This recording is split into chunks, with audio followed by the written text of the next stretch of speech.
Bonjour, mes frères et sœurs dans la foi. Si vous êtes parvenus jusqu'ici, c'est que vous aussi, vous ressentez dans votre cœur un amour tout particulier pour notre Mère bienveillante, celle qui intercède pour nous, celle qui, même face à l'adversité et à l'incompréhension, demeure notre protectrice et notre consolatrice. Aujourd'hui, je vous apporte une autre histoire de compassion qui saura vous émouvoir, mais avant tout, laissez un commentaire pour nous dire d'où vous nous suivez, scandait Nicolas Dubois dans le mégaphone, encerclant la statue de la Vierge avec 9 autres anciens pasteurs. De la pure idolâtrie. Les doigts accusaient, les versets bibliques résonnaient sur la place de l'Église. Nous étions venus pour prouver que nous avions raison. 10 hommes, 28 années de ministère cumulés, armés de caméras et d'une conviction qui nous paraissait inébranlable. C'est alors que Stéphane s'est arrêté au milieu d'une phrase. Vous voyez ça? Sa voix tremblait. L'eau de la fontaine n'était pas animée par la brise, il n'y avait pas de vent. Le mouvement avait une intention, comme si quelque chose répondait à notre défi. Nos téléphones portables tremblaient dans nos mains, et ce n'était pas à cause du froid. Et ce qui s'est produit au cours des 7 minutes suivantes allait détruire chaque certitude que nous portions en nous. Mes frères et sœurs, pouvez-vous seulement imaginer ce qui peut pousser 10 pasteurs à tout abandonner et à se convertir? Mettez un « j'aime » et préparez-vous, car l'histoire que je m'apprête à vous raconter défie tout ce que nous connaissons comme étant logique et rationnel. Nous n'étions pas là par hasard. Nous portions une mission, un dessein qui brûlait dans nos cœurs comme un feu dévorant. Prouver, une fois pour toutes, que la dévotion catholique à la Vierge Marie n'était rien de plus que de la pure idolâtrie. Nous étions venus préparer, brandissant des mégaphones qui allaient faire résonner nos convictions, des caméras pour documenter chaque instant, et une confiance qui semblait aussi solide que le roc. Nous avions formé un cercle autour d'une ancienne statue de la Vierge, une image de pierre et de foi qui, depuis plus d'un siècle, avait été le témoin silencieux du passage du temps. Ce qui s'annonçait comme une simple manifestation de plus, un chapitre supplémentaire dans la longue et tumultueuse histoire des conflits religieux, était sur le point de se transformer en un événement que personne, absolument personne, n'aurait pu prévoir. Nos voix amplifiées crachaient des versets, nous gesticulions avec une ferveur presque agressive, et nous lancions des paroles dures, tranchantes, contre ce que nous considérions comme une idole de pierre inerte. Mais c'est précisément à cet instant de confrontation maximale que quelque chose d'extraordinaire, de presque imperceptible au début, a commencé à se produire. Cela n'est pas venu du ciel, ni de nos paroles. Cela est venu d'en bas, juste sous nos pieds. Dans la fontaine sereine qui entourait la base de la statue, un phénomène absolument inexplicable a commencé à prendre forme. Et avant que je ne vous révèle exactement ce qui s'est passé dans cette eau, je dois faire une petite pause. Je veux savoir jusqu'où cette histoire se propage.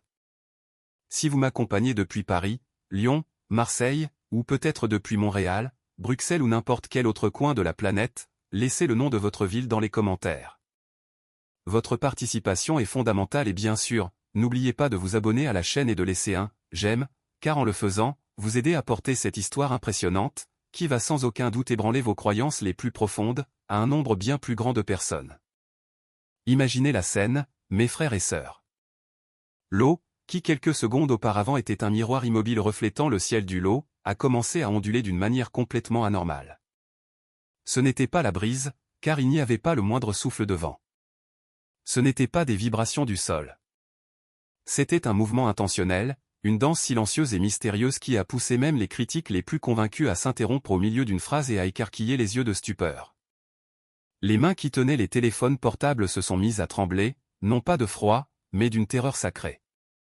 Et les images capturées à cet instant, tremblantes et brutes, n'ont pas tardé à exploser sur les réseaux sociaux, se propageant avec la vitesse d'un incendie incontrôlable.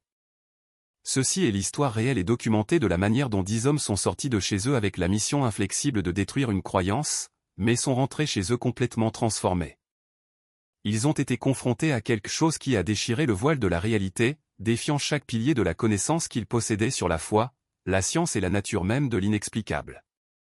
Mes frères et sœurs, ce n'est un secret pour personne que nous vivons à une époque de polarisation où la foi et la raison sont souvent perçues comme des armées ennemies sur un champ de bataille idéologique.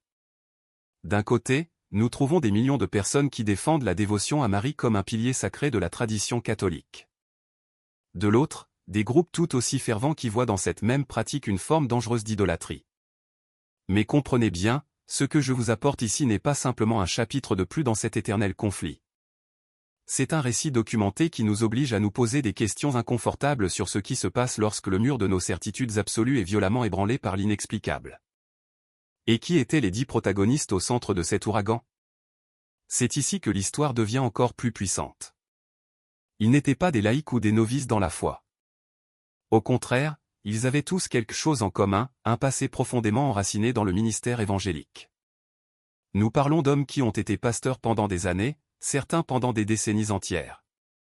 Des hommes qui connaissaient les Écritures de la Genèse à l'Apocalypse, qui sont montés en chair pour prêcher à des milliers de fidèles et qui ont consacré la totalité de leur vie à un appel qui, pour eux, était l'unique vérité. Cependant, quelque chose de profond et de transformateur les a arrachés à leur chair, et ce quelque chose a donné naissance à une mission presque fébrile, une croisade intellectuelle pour exposer ce qu'ils en étaient venus à considérer comme de graves déviations doctrinales au sein de l'Église catholique. L'épicentre de tout, le lieu où cette histoire s'est déroulée, était Rocamadour, mes frères et sœurs, un village historique au cœur de la France, avec des racines catholiques aussi anciennes que ses falaises et une dévotion à Marie qui est un fil inséparable de son ADN culturel. Mes frères et sœurs, imaginez avec moi cette scène. La place de l'église de Rocamadour, notre place, un lieu qui a été le témoin de tant de générations, abritait en son centre une fontaine ornementale, le piédestal de l'imposante statue de la Vierge de l'Immaculée Conception, une gardienne silencieuse qui, depuis 1890, semblait veiller sur ce joyau de la foi. Personne, absolument personne, n'aurait pu imaginer que ce samedi matin, baigné d'un soleil généreux et dans la normalité apparente de n'importe quel autre jour, deviendrait le théâtre de l'un des événements les plus controversés et, pour beaucoup, inexplicables jamais capturés en vidéo. Je le dis le cœur sur la main, mes frères. Ce qui s'est passé là, sous le regard de cette Vierge, continue d'alimenter des débats passionnés, d'inspirer des enquêtes et, surtout, de provoquer des changements sismiques dans la vie de chaque âme qui s'en est approchée. Pour déchiffrer l'énigme de ce matin-là, mes frères et sœurs, nous devons d'abord comprendre l'âme de ces 10 hommes, qui nous étions et quelle force inexplicable nous a entraînés jusqu'au cœur de cette place. La première pièce de ce puzzle humain, c'était moi, Nicolas Dubois, un homme de 52 ans. Pendant 28 longues années, j'ai été le visage et la voix de l'une des plus grandes églises pentecôtistes de la région. Un ministère robuste avec 3 services dominicaux bondés et une congrégation de plus de 2000 âmes. Mon départ n'a pas été progressif, mes frères. Ce fut une rupture abrupte, un coup de tonnerre dans un ciel bleu qui a secoué toute la communauté évangélique locale. J'ai commencé à remettre en question toute la structure, ai-je confessé dans un témoignage ultérieur, la théologie de la prospérité qui sonnait de plus en plus creuse, les dîmes exigées avec une pression exorbitante, les promesses de bénédiction qui ne se matérialisaient jamais. Mais ce qui m'a vraiment brisé, c'était notre posture, notre hostilité systématique envers les autres dénominations chrétiennes. À mes côtés, Stéphane Leroy, 47 ans, apportait une histoire aux échos similaires, mais avec sa propre mélodie. Ancien pasteur d'une influente église baptiste, il était devenu un véritable gladiateur de l'apologétique, cette discipline théologique dédiée à la défense de la foi chrétienne par des arguments logiques et rationnels. Son arène numérique était une chaîne YouTube avec plus de 100 000 abonnés, où il engageait régulièrement le combat intellectuel avec des catholiques sur les sujets les plus sensibles, la dévotion mariale, la doctrine du purgatoire, l'intercession des saints. Non seulement j'avais les réponses, mais je les avais mémorisées, cataloguées, m'a-t-il raconté lui-même, avec le ton de celui qui revisite un ancien moi. Je pouvais débiter une séquence de versets bibliques pour prouver, sans l'ombre d'un doute, que la vénération de Marie était une pratique anti-biblique. Je vivais à l'intérieur d'une certitude blindée, la certitude que j'étais du côté juste et inébranlable de la vérité. Les 8 autres frères formaient une mosaïque d'expériences qui se complétait parfaitement. Il y avait Patrick Simon, qui pendant 15 ans a été pasteur d'une église des Assemblées de Dieu, Laurent Bernard, qui a dirigé une communauté méthodiste, et Jean-Luc Moreau, une figure presque légendaire, connu comme l'un des prédicateurs itinérants les plus demandés du circuit évangélique, un homme dont la voix a résonné dans les chairs de toute la France. Ensemble, ils formaient un bataillon d'ex-leaders, chacun avec son propre cheminement de questionnement, désormais unis par un objectif unique. Mes frères, qu'est-ce qui unit 10 hommes qui, dans des coins différents du pays et à des moments distincts de leur vie, sont arrivés au même carrefour? Chacun de nous, isolément, a commencé à sentir le sol trembler sous ses pieds, remettant en question non seulement les dogmes de nos dénominations spécifiques, mais la structure fondamentale du protestantisme moderne. Le point de convergence, l'épicentre qui a uni ces 10 trajectoires, était étonnamment simple, un groupe WhatsApp créé par moi, Nicolas. Au début, cet espace numérique n'était qu'une soupape de sécurité. C'était un refuge pour les anciens pasteurs, un lieu sûr pour se confier sur le labyrinthe de la reconstruction personnelle après avoir abandonné le ministère. Peu de gens comprennent la profondeur de ce traumatisme, mes frères. Perdre son identité pastorale est un coup dévastateur, bien plus profond que de simplement perdre un emploi. C'est une sorte de mort de son vivant. C'est perdre l'essence de celui que vous pensiez être. Nos propres familles ont commencé à nous regarder avec méfiance. Les communautés que nous avions un jour dirigées nous traitaient désormais comme des déserteurs, comme des traîtres à la fois. Le coût a été exorbitant. Certains ont vu leur mariage s'effondrer, des amitiés de plusieurs décennies se dissoudre dans l'air, et toute la structure sociale que nous avions mis une vie à construire s'écrouler comme un château de cartes. Mais la nature de ce groupe était destinée à changer, mes frères. Ce qui a commencé comme une épaule amicale virtuelle a peu à peu évolué vers quelque chose de beaucoup plus fébrile et intense. Les conversations sur les douleurs de l'âme et les difficultés pratiques ont progressivement cédé la place à des débats théologiques d'une profondeur écrasante. Et de tous les sujets qui bouillonnaient dans ces discussions, l'un d'eux a émergé de l'ombre pour devenir une véritable obsession, la question mariale. Nous avions besoin, d'une manière ou d'une autre, de prouver que nous n'étions pas fous, que nous n'avions pas fait d'erreur en partant, explique Stéphane, l'un des membres. Et la manière la plus puissante de le faire, dans nos esprits, était de démasquer les erreurs de l'Église catholique. La logique était directe. Si nous parvenions à démontrer de manière irréfutable que la dévotion à Marie était une forme sophistiquée d'idolâtrie, cela ne justifierait pas seulement notre décision, mais validerait aussi toutes les décennies que nous avions consacrées au ministère protestant.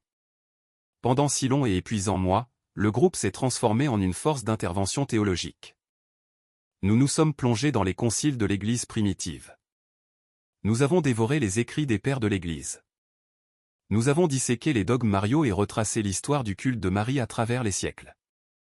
Nous avons lu absolument tout ce que nous avons trouvé, cherchant aussi bien dans les sources catholiques que protestantes. La grande ironie, une de celles que la vie adore nous jouer, c'est que plus nous étudions le sujet sous l'angle de la réfutation, plus nous pensions avoir de munitions contre la dévotion catholique. L'étincelle qui allait allumer le plan a jailli dans le silence d'une aube. Sur l'écran froid d'un téléphone, quelqu'un dans le groupe a lancé l'idée, et si nous faisions une manifestation, quelque chose de public, de visuel, qui forcerait les gens à réfléchir, quelque chose qui pourrait devenir viral? La proposition initiale était audacieuse, peut-être devant une grande cathédrale métropolitaine. Cependant, nous avons opté pour une stratégie plus chirurgicale, plus percutante. Nous avons choisi un petit village, de forte tradition, où le catholicisme n'était pas seulement une religion, mais une partie intrinsèque de l'identité locale. Le choix de cette place spécifique, mes frères, était chargé de symbolisme. En son centre, une statue de la Vierge de l'Immaculée Conception se tenait debout depuis 135 ans. Cette image était une survivante. Elle avait résisté aux réformes urbaines, à d'innombrables changements politiques et même à une tentative fervente de la retirer dans les années 1970. Pour la population de Rocamadour, de ce village, il ne s'agissait pas d'un simple morceau de pierre sculptée, c'était un jalon de leur identité, un testament de leur histoire, le symbole d'une foi partagée qui traversait les générations. Ce samedi matin, l'air était encore frais lorsque les 10 hommes sont arrivés. Il était environ 8 heures quand ils ont garé leur Renault 4 dans une ruelle adjacente à la place principale, se déplaçant avec une précision répétée. De l'intérieur des véhicules, ils ont déchargé leurs armes de mots, des pancartes soigneusement préparées avec des phrases chocs comme « Marie ne nous sauve pas ». Seul Jésus est médiateur, et l'idolâtrie déguisée en dévotion. Notre arsenal était modeste, mais la stratégie était méticuleusement planifiée. Sur une petite table pliante reposaient des brochures d'information. Dans nos mains, des mégaphones attendaient d'amplifier le message et, comme des sentinelles numériques, plusieurs téléphones portables étaient positionnés à des angles stratégiques, prêts à enregistrer chaque seconde. Le plan, dans son essence, était brutalement simple. D'abord, encercler la statue. Ensuite, commencer une prédication publique, en articulant clairement les raisons pour lesquelles la dévotion mariale serait, selon nos croyances, un affront à la Bible. L'acte final serait le coup de théâtre, un geste symbolique et puissant où nous couvririons l'image d'un grand drap noir, tout en priant pour la libération de ce village que nous considérions comme asservi par l'idolâtrie. La fontaine qui entourait la statue fonctionnait à son rythme normal ce matin-là. C'était une structure circulaire imposante de près de 5 mètres de diamètre. L'eau, propulsée par de petits tuyaux sur son pourtour, jaillissait et s'écoulait dans un mouvement doux et hypnotique vers le centre pour être ensuite recirculée. À ce moment-là, l'eau était si cristalline qu'elle devenait un miroir liquide, reflétant à la perfection le bleu profond du ciel de cette matinée d'hiver. Le seul son qui rompait le silence était le murmure constant de l'eau. Nous nous sommes positionnés à des points calculés autour de la fontaine, se souvient Nicolas, sa mémoire encore vive. Je serai le porte-parole principal, le fer de lance de cette opération spirituelle. Les autres apporteraient leur soutien en complétant avec des témoignages personnels et des citations bibliques percutantes. Tout était rigoureusement chronométré. La fenêtre d'opportunité serait de 40 minutes exactes de manifestation.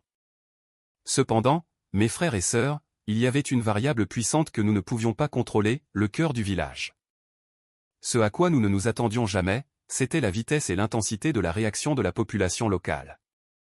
En quelques minutes, ce qui était un acte planifié dans un espace vide a commencé à attirer l'attention. Une vague humaine a commencé à se rassembler. D'abord sont apparus les regards curieux des commerçants qui, en ouvrant leurs boutiques, sont tombés sur la scène inhabituelle.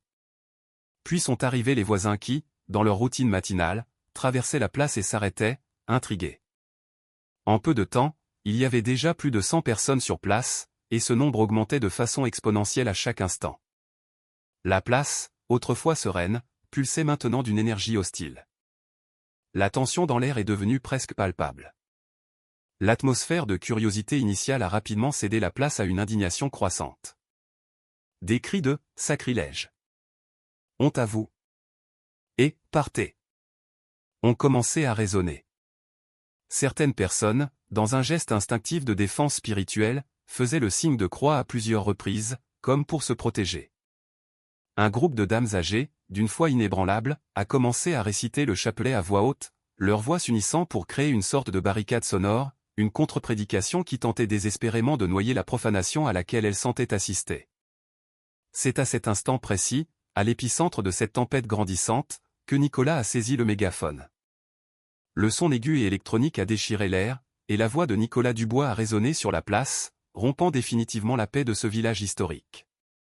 Mes frères et sœurs, a-t-il projeté sa voix avec la fermeté de celui qui est habitué à capter l'attention, nous sommes venus ici aujourd'hui non pas avec de la haine, mais avec un profond amour pour la vérité. Sa voix portait ce timbre pastoral inimitable, façonné par des décennies d'expérience en chair. Pendant des années, j'ai été pasteur évangélique. J'ai prêché l'évangile, baptisé des centaines de personnes, célébré des mariages et officié des funérailles.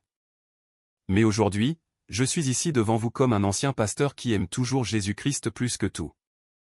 Il a fait une pause dramatique, parcourant la foule du regard. Et c'est précisément pour cet immense amour que je dois vous dire la vérité, vous êtes trompés.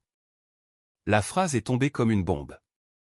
La foule a réagi par une explosion de sentiments, un mélange chaotique d'indignation pure et d'une curiosité morbide qui les empêchait de partir. Les huées se sont intensifiées, mais paradoxalement, d'autres se sont approchés, voulant mieux entendre ce que cet homme avait à dire. Une armée de lentilles numériques s'est levée, des dizaines de téléphones portables pointant désormais vers la scène, tous enregistrant. À l'ère des réseaux sociaux, cet affrontement avait tout le potentiel pour devenir viral en quelques heures. Aux côtés de Nicolas, comme un écuyer silencieux, se tenait Stéphane Leroy, tenant une grande Bible visiblement usée, la gardant ouverte comme si elle était à la fois son arme et son bouclier. Le mouvement était précis, coordonné, presque martial. Les 8 autres hommes se sont dispersés autour de la fontaine, formant une barrière humaine qui isolait la statue de Marie du reste de la place. C'était une formation répétée, une démonstration de force et de détermination qui a fait taire les murmures matinaux. Au centre de tout se trouvait Nicolas. Regardez bien cette statue. Sa voix a résonné, amplifiée, tandis que son bras s'étendait de façon dramatique, son doigt pointé comme une lance vers l'image de la Vierge. Combien d'entre vous ici présents ne se sont-ils pas déjà agenouillés devant ce morceau de pierre? Combien n'ont pas allumé leurs bougies, versé leurs larmes, fait leur requête et prié cette idole? Il a fait une pause, laissant le poids de ces mots s'installer sur la foule qui commençait à se former. Mais je vous pose une question cruciale, où, dans toute la Bible, trouvez-vous un soutien pour cela? C'était le signal parfait. Stéphane, positionné de l'autre côté du cercle, a levé son propre mégaphone et sa voix s'est jointe à celle de Nicolas, créant un duo d'accusation. Exode, chapitre 20, verset 4. A-t-il hurlé, tu ne te feras point d'image taillée, ni de représentation quelconque des choses qui sont en haut dans les cieux. Le message était sans équivoque, un coup théologique direct. C'est clair, mes frères. Dieu lui-même interdit expressément l'adoration de toute image. C'est alors qu'une figure inattendue a brisé la barrière invisible de la peur et de l'étonnement. Une femme âgée, que tout le monde connaîtrait plus tard sous le nom de Monique Fournier, 78 ans, s'est avancée d'un pas lent mais ferme. Sa voix, bien que tremblante à cause de l'âge, portait le poids d'une foi inébranlable, une force qui a réussi à faire taire même les mégaphones pendant un instant. Vous ne savez pas de quoi vous parlez, a-t-elle dit en les regardant dans les yeux. Nous n'adorons pas la statue, ça c'est de l'ignorance. Nous adorons Dieu. Marie est notre mère, notre intercesseur. Elle est le pont qui nous mène à Jésus, pas la destination finale. Nicolas, cependant, était préparé pour cette objection précise. C'était l'échec et mat qu'il gardait sous le coude. Avec un sourire presque imperceptible, il a répondu, première épître à Timothée, chapitre 2, verset 5. Madame, car il y a un seul Dieu, et aussi un seul médiateur entre Dieu et les hommes, Jésus-Christ homme. Il a baissé le mégaphone, s'adressant directement à elle. Nous n'avons pas besoin de Marie, nous n'avons pas besoin d'intercesseur. Jésus est et sera toujours suffisant.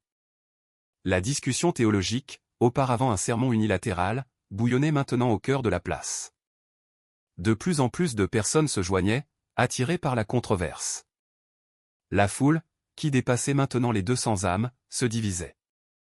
En réponse aux versets criés, certains fidèles ont commencé à réciter le chapelet à voix haute, créant une onde sonore qui rivalisait directement avec les mégaphones. Sainte Marie, Mère de Dieu, priez pour nous, pécheurs. Voyant que le débat stagnait, Laurent Bernard, l'un des autres anciens pasteurs, a décidé d'élever le niveau de provocation à un point de rupture.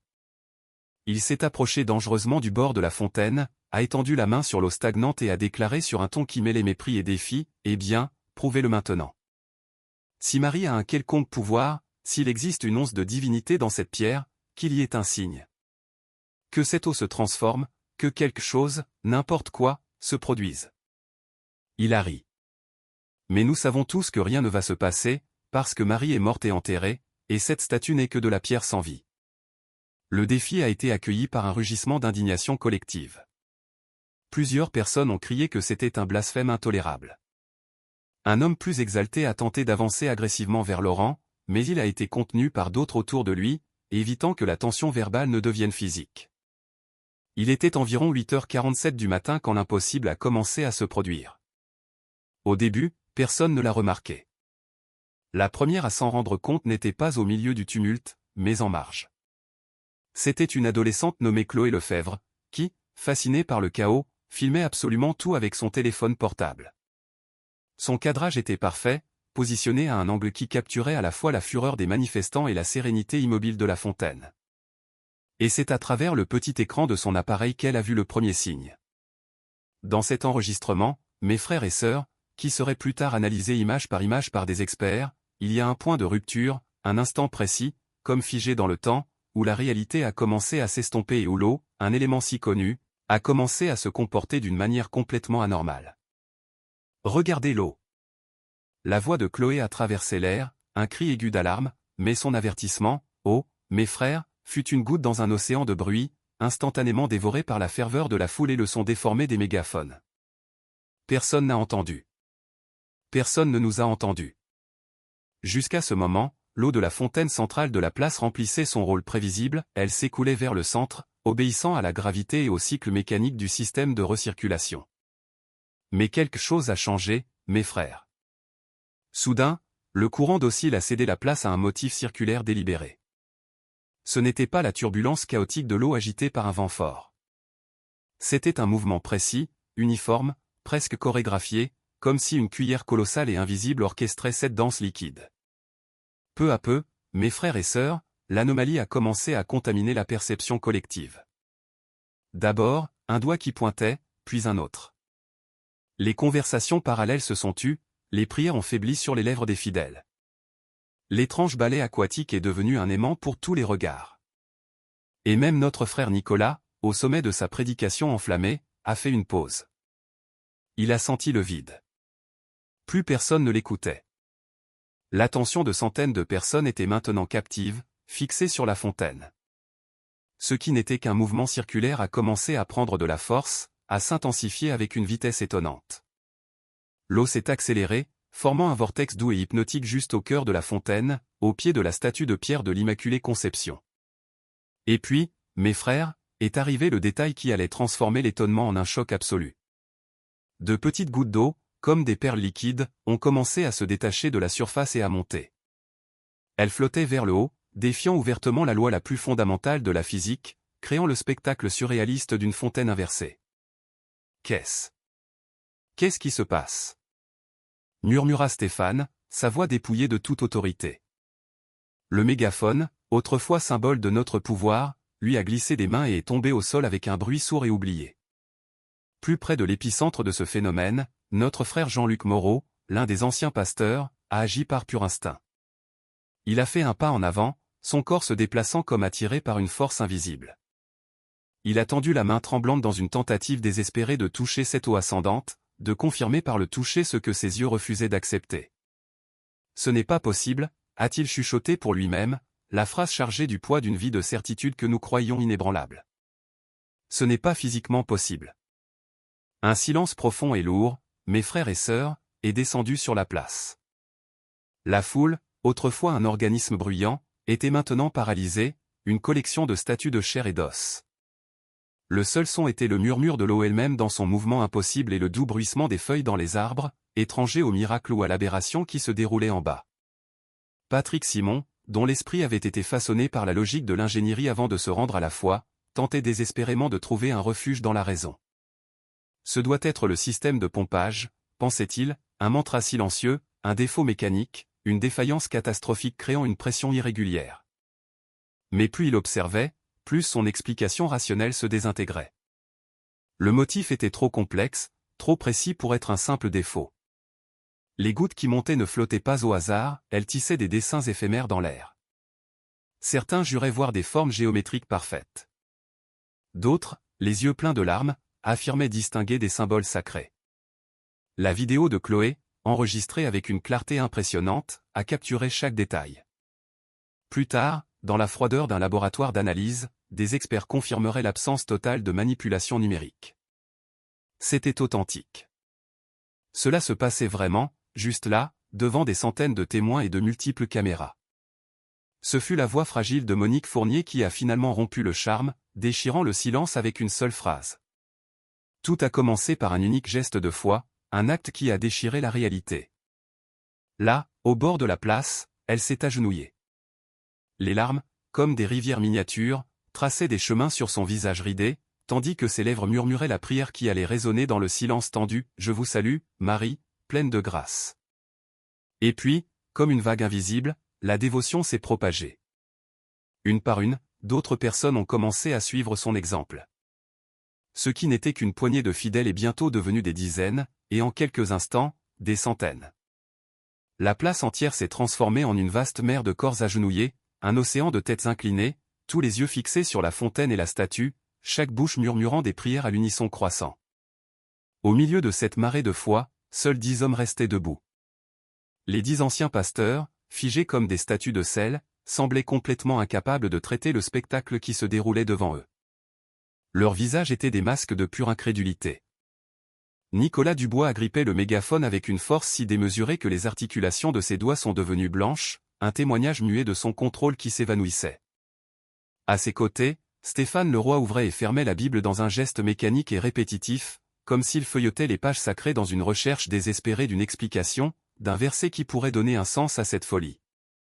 Et Laurent Bernard, l'homme dont la voix avait lancé le défi, qui s'était moqué de l'eau, était maintenant pâle comme un fantôme.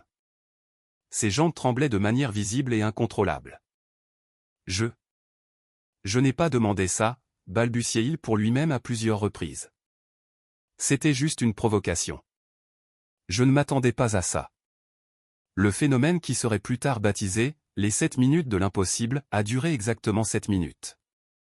Une durée précise et inexplicable, confirmée par les dizaines de vidéos enregistrées. 7 minutes de pure hérésie contre les lois de la physique.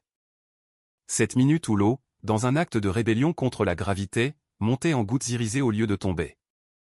Cette minute où des motifs complexes et impossibles, des mandalas liquides, se formaient et se défaisaient à la surface de la fontaine. Et puis, avec la même précision soudaine et inexplicable qu'à son commencement, tout s'est arrêté. L'eau a repris son cours normal. Les gouttes ont recommencé à obéir à la gravité et le vortex surnaturel s'est dissous en un instant. C'était comme si quelqu'un, sur un plan invisible, avait simplement appuyé sur un interrupteur. La physique avait été restaurée, mais quelque chose de fondamental dans l'air, dans l'âme de chaque personne présente, avait changé pour toujours. Tout le monde le sentait. Les moments qui ont suivi furent d'un chaos absolu et cathartique. La place, qui avait été plongée dans un silence respectueux pendant l'événement inexplicable, a explosé.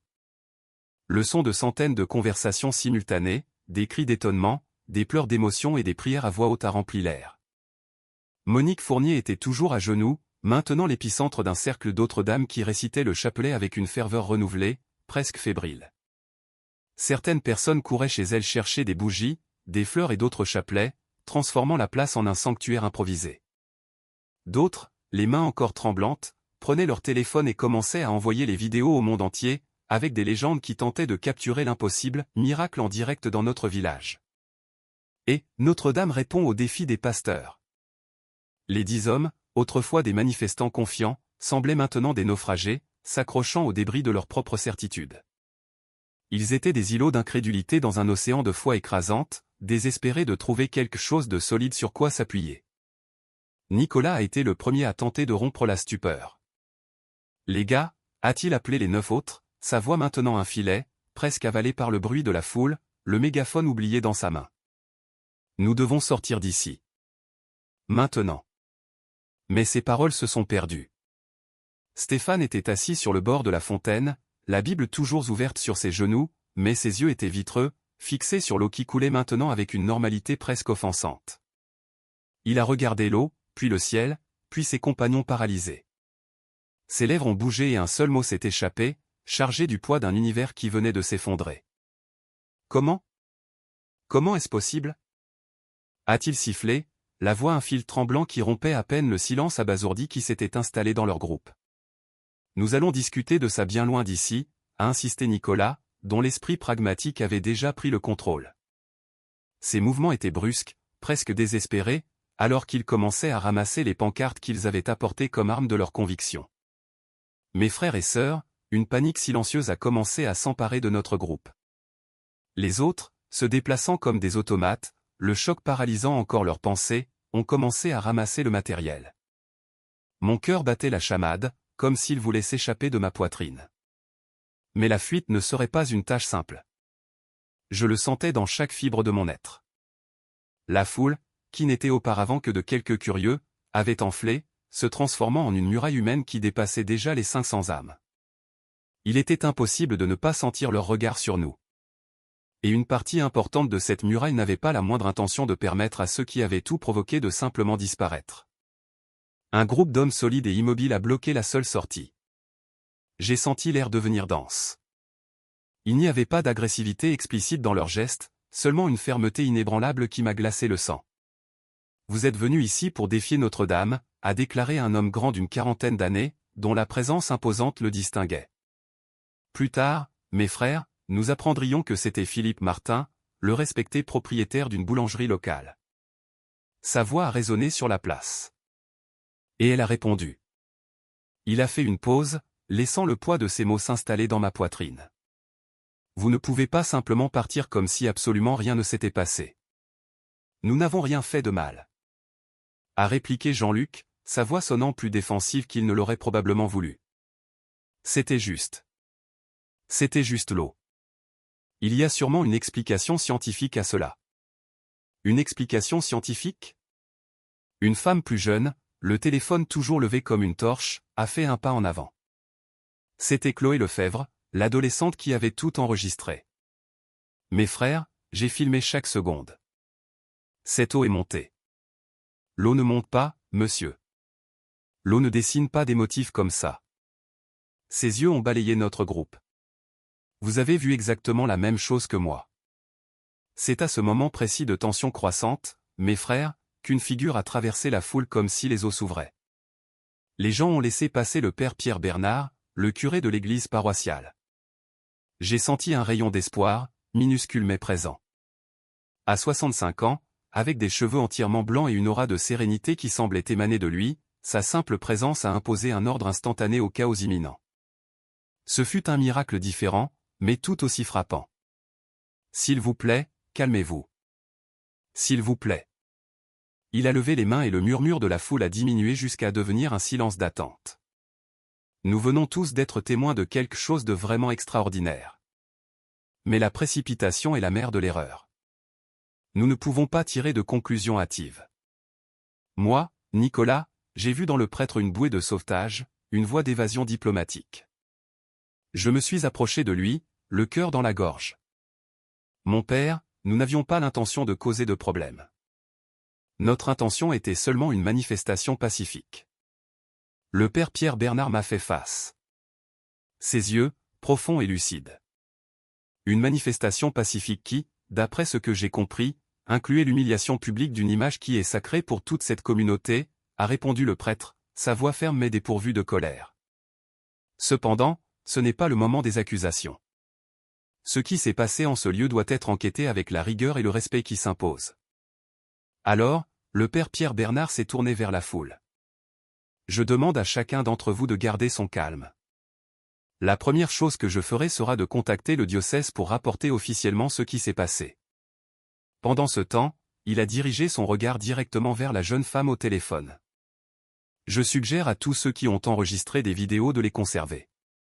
Ne les effacez pas, ne les modifiez pas.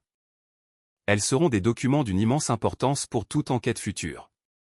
Son regard s'est alors fixé sur les 10 anciens pasteurs, acculés au centre de la place. Et quant à vous, vous n'irez nulle part pour l'instant. Pas en qualité de prisonnier, a-t-il précisé, mais en tant que témoin. Car aujourd'hui, nous sommes tous témoins de ce qui s'est produit ici. Dans les heures qui ont suivi, la place s'est métamorphosée. Le silence tendu a été brutalement remplacé par le chaos d'un véritable cirque médiatique. D'abord sont arrivés les journalistes des télévisions locales avec leurs caméras et leurs micros. Peu après sont arrivés les véhicules des grandes chaînes nationales. Simultanément, les réseaux sociaux ont explosé, transformant l'événement local en un phénomène mondial en quelques minutes. La viralité du phénomène a été instantanée, un tsunami numérique que personne n'aurait pu prévoir. En une fraction de journée, les vidéos de cet événement inexplicable avaient déjà inondé les réseaux sociaux, accumulant des millions de partages. La réponse du diocèse a été tout aussi rapide. Avant même que le soleil ne se couche, une commission d'enquête d'élite a débarqué sur les lieux. L'équipe était composée de 2 prêtres vétérans dans l'analyse des phénomènes mystiques, un physicien catholique de renom, le docteur Henri Moreau, lié à une grande université française, et pour compléter l'équipe, un théologien avec un doctorat approfondi en mariologie. Leur première action a été de traiter le lieu avec une sériosité chirurgicale.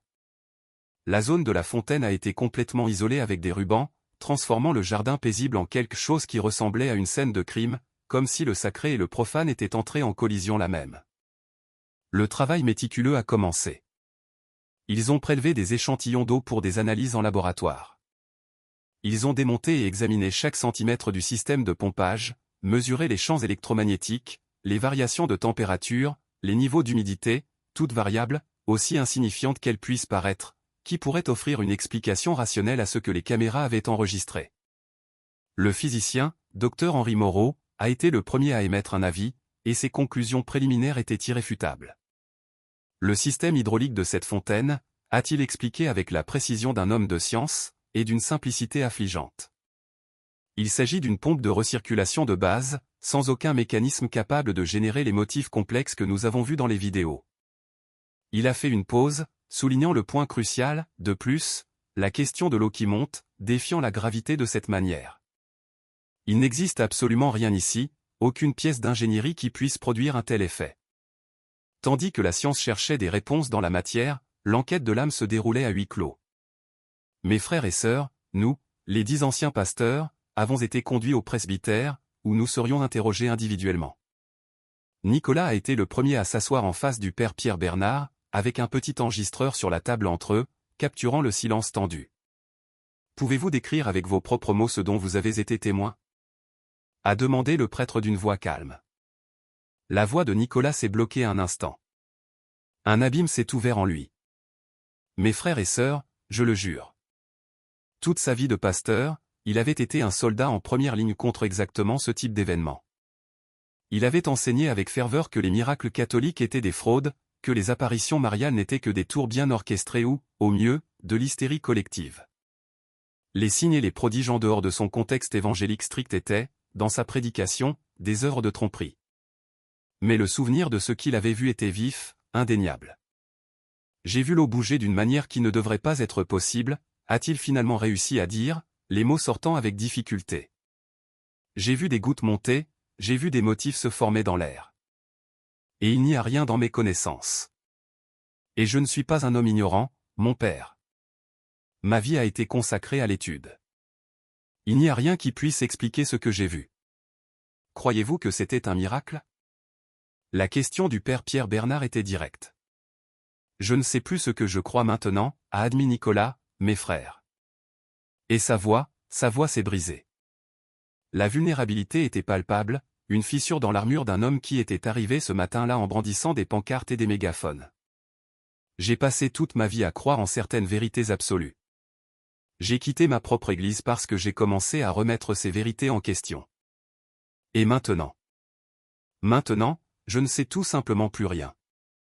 Les entretiens se sont prolongés dans l'après-midi et ont avancé dans la nuit. Chacun des 10 hommes, mes frères, a raconté sa propre version des événements, avec de petites variations de perspective, mais nous étions tous unanimes sur les points essentiels. L'eau s'était comportée de manière physiquement impossible, et le phénomène avait commencé à l'instant exact qui a suivi le défi sceptique de Laurent. Et Laurent, pour sa part, était dans un état de désolation complète. Je me moquais, a-t-il confessé au père, le visage baigné de larmes qui n'arrêtaient pas de couler. Je me moquais. C'est moi qui ai lancé le défi. Je l'ai lancé avec tout le sarcasme que je pouvais rassembler. Vous savez, au fond, je n'ai jamais cru, pas un seul et fugace instant, que quelque chose allait vraiment se passer. Mais alors, dans ce silence tendu, quelque chose s'est bel et bien produit, a conclu le père Pierre Bernard avec une sérénité qui contrastait violemment avec notre agitation, mes frères, avec le chaos que nous portions en nous. Qu'est-ce que cela signifie? Ai-je entendu Laurent demander, mes frères, et sa voix, autrefois si ferme et convaincante, n'était plus qu'un fil tremblant, brisé par l'incrédulité. J'ai consacré 15 ans de ma vie à enseigner, à convaincre les gens que des phénomènes comme celui-ci sont impossibles, que tout n'est qu'une superstition catholique archaïque. Et maintenant, mes frères et sœurs, que vais-je dire à toutes ces âmes qui m'ont fait confiance? Le père Pierre Bernard ne nous a pas offert de réponse facile, mes frères, car il n'en existait tout simplement pas. Il a seulement soupiré, un son lourd de sagesse et de résignation. La vérité est rarement commode, mon fils, a-t-il dit, et elle a la fâcheuse habitude de ne pas rentrer dans nos petites boîtes théologiques bien ordonnées. Mais, mes frères, l'histoire ne se résumait pas à ce qui se passait entre ces murs. Dehors, sur la place de l'église de Rocamadour même, un autre type de transformation était en marche.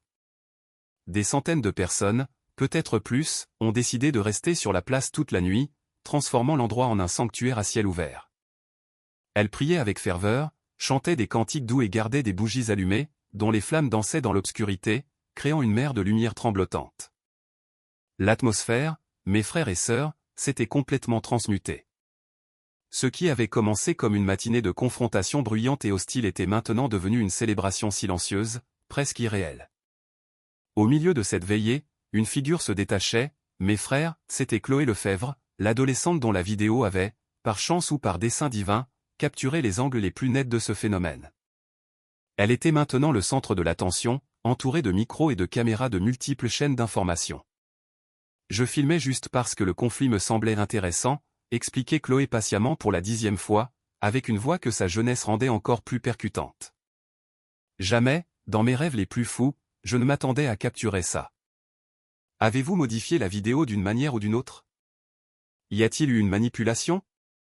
Insistaient les journalistes, cherchant la faille, le piège, l'explication banale. Non, répondait-elle avec une sincérité désarmante, avec une pureté qui me touchait. Mes frères, je ne saurais même pas comment monter une vidéo professionnellement. C'est juste l'enregistrement brut de mon téléphone. Et je n'étais pas la seule. Des centaines d'autres personnes ont filmé aussi. Toutes les vidéos montraient exactement la même chose. Et c'était la plus pure vérité, mes frères.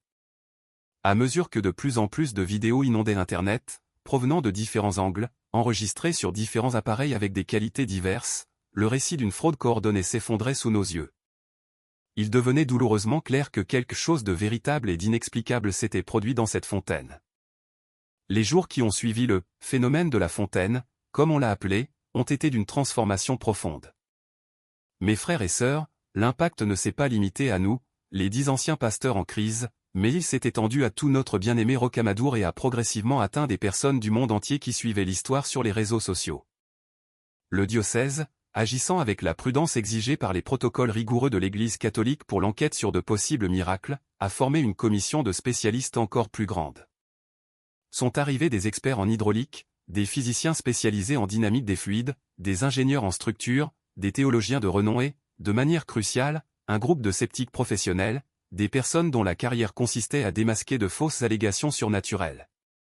Tous, après des semaines d'analyse exhaustive, sont parvenus à la même conclusion stupéfiante, il n'y avait aucune explication naturelle à ce qui s'était passé. J'ai personnellement examiné tout le système, a expliqué le docteur Henri Moreau, un sceptique déclaré qui était arrivé avec la certitude qu'il résoudrait le mystère en quelques heures. Les pompes, la tuyauterie, la structure de la fontaine, le débit de l'eau, absolument tout. Il n'existe aucun mécanisme caché ou apparent qui pourrait générer cet effet spécifique. Il a poursuivi en désignant un écran, nous avons analysé image par image des dizaines de vidéos. La physique de ce que nous voyons là ne colle tout simplement pas. Devant eux, l'eau avait simplement défié la gravité, un phénomène impossible, pur et simple, que personne là-bas ne pouvait même commencer à expliquer. Les échantillons de cette eau, prélevés avec des mains tremblantes, ont été envoyés pour une analyse rigoureuse dans des laboratoires de 3 universités différentes et renommées. L'attente des résultats a été une agonie silencieuse, et quand ils sont arrivés, tous ont apporté exactement la même conclusion déconcertante. C'était de l'eau commune, parfaitement normale, avec la composition minérale typique et attendue pour cette région. Il n'y avait rien de spécial, aucun élément anormal, si ce n'est le fait indéniable que cette eau absolument ordinaire avait accompli des prouesses qui violaient les lois fondamentales de la physique. Pour nous, les 10 anciens pasteurs réunis là, ces jours se sont transformés en la période la plus sombre et la plus éprouvante de nos vies. La paix nous a été volée. Moi, Nicolas, par exemple, je ne pouvais pas trouver le sommeil. Je passais les longues nuits à errer dans les couloirs du presbytère qui nous hébergeait, un fantôme hanté par des questions qui ébranlaient les fondements de tout ce que j'avais autrefois défendu comme vérité absolue. Si c'était réel, confessais-je à Stéphane lors des conversations chuchotées qui se prolongeaient jusqu'à l'aube, alors, qu'est-ce qui était faux dans tout ce que j'ai enseigné? Pendant combien d'années ai-je guidé des troupeaux entiers sur un chemin qui n'était peut-être pas le seul? Combien de certitudes ai-je vendues qui se réduisent maintenant en poussière? Stéphane Leroy, le brillant apologiste qui avait toujours toutes les réponses sur le bout de la langue, voyait maintenant ses défenses théologiques, autrefois si solides, s'effondrer comme un château de sable. J'avais des arguments contre absolument tout, a-t-il admis la voix étranglée, contre la transsubstantiation, le purgatoire, l'intercession des saints, la vénération de Marie. Je pouvais coincer n'importe quel catholique dans un débat, le vaincre avec la logique et une avalanche de versets bibliques. Mais ce qui s'est passé ici. Pour ça, il n'y a pas d'argument, pas de réfutation. Je l'ai vu de mes propres yeux. Laurent, celui qui avait lancé le défi originel, a sombré dans une crise existentielle profonde et silencieuse. Il parlait à peine, devenant l'ombre de lui-même. Il passait des heures et des heures assis dans la chapelle du presbytère, le regard fixé sur l'image sereine de Marie au-dessus de l'autel. C'est là que le père Pierre Bernard l'a trouvé une nuit. « Puis-je m'asseoir » a demandé le prêtre avec délicatesse. Laurent a seulement hoché la tête, sans détourner le regard. « Vous n'avez pas besoin d'avoir toutes les réponses tout de suite » a poursuivi le père d'une voix tranquille. Parfois, le mystère lui-même est la réponse. Dieu ne nous doit pas d'explication que nos esprits finis puissent traiter complètement. Mais j'ai blessé tant de gens, a répondu Laurent, la voix rauque par le manque d'usage et la douleur. Tant de familles que j'ai divisées avec ma prédication enflammée contre le catholicisme. Tant d'âmes que j'ai embrouillées avec mes arguments, avec mon arrogance. Et maintenant, a suggéré le père, vous avez l'opportunité d'aider ces mêmes personnes, non pas en prêchant contre ou pour quelque chose, mais en partageant honnêtement votre parcours. L'humilité, mon fils, est toujours le début de la véritable sagesse. Patrick Simon, l'homme à la formation d'ingénieur, faisait face à une crise d'une autre nature, une crise de la raison. J'ai construit toute ma foi sur le fondement de la rationalité, a-t-il expliqué à Jean-Luc, gesticulant comme s'il dessinait un plan dans les airs. J'étais le pasteur qui prouvait comment la science et la foi pouvaient marcher main dans la main, comment l'une complétait l'autre. Mais maintenant, j'ai été témoin de quelque chose que la science ne peut en aucun cas expliquer, et je ne sais tout simplement pas comment traiter cette fracture dans ma réalité. Peut-être, a répondu Jean-Luc avec une lenteur qui semblait mesurer le poids de chaque mot, peut-être que cela signifie simplement qu'il existe plus de mystères dans l'univers que notre science, à son stade actuel, ne parvient même à cartographier. Il a fait une pause, regardant vers l'horizon. Il ne s'agit pas de dire que la science a tort. Loin de là. La question est que sa règle est encore trop courte pour mesurer l'immensité de tout ce qui existe.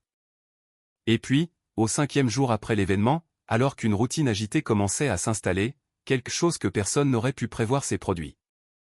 Une onde de choc silencieuse, mais bien plus puissante. Nicolas Dubois, l'un des pasteurs les plus virulents du groupe, a demandé une réunion privée et urgente avec le père Pierre Bernard. Dans le silence de la sacristie, il a commencé, la voix étranglée, un tremblement qui trahissait la profondeur de ce moment. Mon père, j'ai besoin de savoir. Je voudrais comprendre le processus, le chemin pour la conversion au catholicisme. Les yeux du père Pierre Bernard se sont écarquillés, non pas d'incrédulité, mais d'une surprise authentique et prudente. Il voyait un homme à un carrefour existentiel. Mon fils, en êtes-vous absolument certain? Il n'est pas nécessaire de prendre des décisions hâtives, mues par l'émotion d'un événement aussi extraordinaire. Ce n'est pas précipité, mon père, a insisté Nicolas, la conviction solidifiant sa voix. Des mois avant de mettre les pieds dans ce village, j'étais déjà plongé dans l'histoire de l'Église primitive. Mes raisons de quitter ma dénomination évangélique étaient plus profondes que de simples désaccords administratifs. J'ai commencé à remettre en question la base même, les piliers du protestantisme. Ce qui s'est passé ici, sur cette place, n'a été que la confirmation visible de quelque chose que mon cœur me murmurait depuis longtemps. Ce fut la première fissure dans le barrage. Les jours suivants, un par un, 6 autres des 9 pasteurs restants ont cherché le prêtre avec des demandes similaires. Ce ne fut pas une décision de groupe, un mouvement coordonné. Ce fut une succession de parcours individuels, de crises de conscience personnelles et douloureuses. Chacun portait ses propres raisons, son chemin singulier de doutes et de découvertes. Stéphane, pour sa part, a choisi le plus public des confessionnaux, sa propre chaîne YouTube. Le visage visiblement abattu, mais avec une fermeté inédite dans la voix, il s'est adressé à son public de milliers de personnes. Pendant des années, j'ai utilisé cette plateforme pour attaquer l'Église catholique avec véhémence. Aujourd'hui, je l'utilise pour faire une rétractation publique. Je me suis trompé. Pas sur tout, j'admets, mais je me suis trompé sur l'essentiel, sur ce qui suffit. J'ai vu quelque chose que ma conscience ne me permet pas de nier. Et plus important encore, ces derniers temps, j'ai étudié l'histoire et la théologie avec une profondeur que je n'ai jamais eue, et j'ai perçu que mes propres bases théologiques étaient beaucoup plus fragiles que ce que je proclamais fièrement. Cependant, 3 des anciens pasteurs ont choisi un chemin différent, une 3e voie. Ils ne se sont pas convertis au catholicisme, mais l'idée de retourner à leurs anciennes dénominations est devenue impossible. Jean-Luc, le porte-parole de ce petit groupe, a expliqué la décision avec une sérénité touchante. Ce dont j'ai été témoin m'a brisé, m'a humilié, m'a montré sans équivoque que je n'ai pas toutes les réponses. Mon parcours est maintenant autre. C'est une quête silencieuse, un temps d'étude profonde, de prière sans étiquette. Je ne suis pas prêt, et peut-être ne le serai-je jamais, à m'engager dans une structure ecclésiastique spécifique. Mais, mes frères et sœurs, tandis que ces révolutions internes se produisaient, la place, l'épicentre de tout, se métamorphosait. Elle a cessé d'être un simple lieu pour devenir un site de pèlerinage. Des milliers de personnes de tous les coins ont commencé à la visiter quotidiennement. Le diocèse, percevant l'ampleur, a dû intervenir en fixant des horaires de visite et en contrôlant le flux pour préserver le site. Des caméras de sécurité 24 heures sur 24 ont été installées, garantie silencieuse que rien ne serait vandalisé ni manipulé. Mais la grande question qui flottait dans l'air, le désir secret de chaque pèlerin, n'a jamais été exaucé. Le phénomène de l'eau ne s'est jamais répété. la fontaine a continué à faire jaillir son eau commune, limpide et prévisible, jour après jour, semaine après semaine. Pour beaucoup d'entre nous, mes frères, c'était une source de frustration. Pourquoi cela ne se reproduit-il pas? Demandait-il, les yeux fixés sur la fontaine, aspirant à un miracle qui n'arrivait pas. La perspective du père Pierre Bernard a résonné dans une homélie qui s'est rapidement répandue. Peut-être, mes frères, parce que ces paroles verbalisaient un sentiment collectif. Le signe a été donné, a-t-il argumenté avec une sérénité contagieuse. Nous n'avons pas besoin de miracles en répétition constante pour valider ce que nous ressentons dans notre cœur. Cet événement singulier, selon lui, a rempli son objectif divin.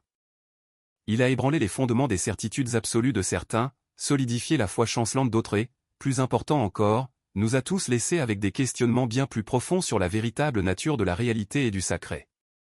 Pendant ce temps, dans le monde académique, la communauté scientifique s'est fragmentée. D'un côté, un groupe considérable de scientifiques a adopté un silence presque dogmatique, refusant de faire des commentaires. Pour eux, mes frères, l'épisode n'était qu'une anomalie statistique, un événement inexplicable qui, par sa singularité, ne méritait pas la rigueur de l'attention académique.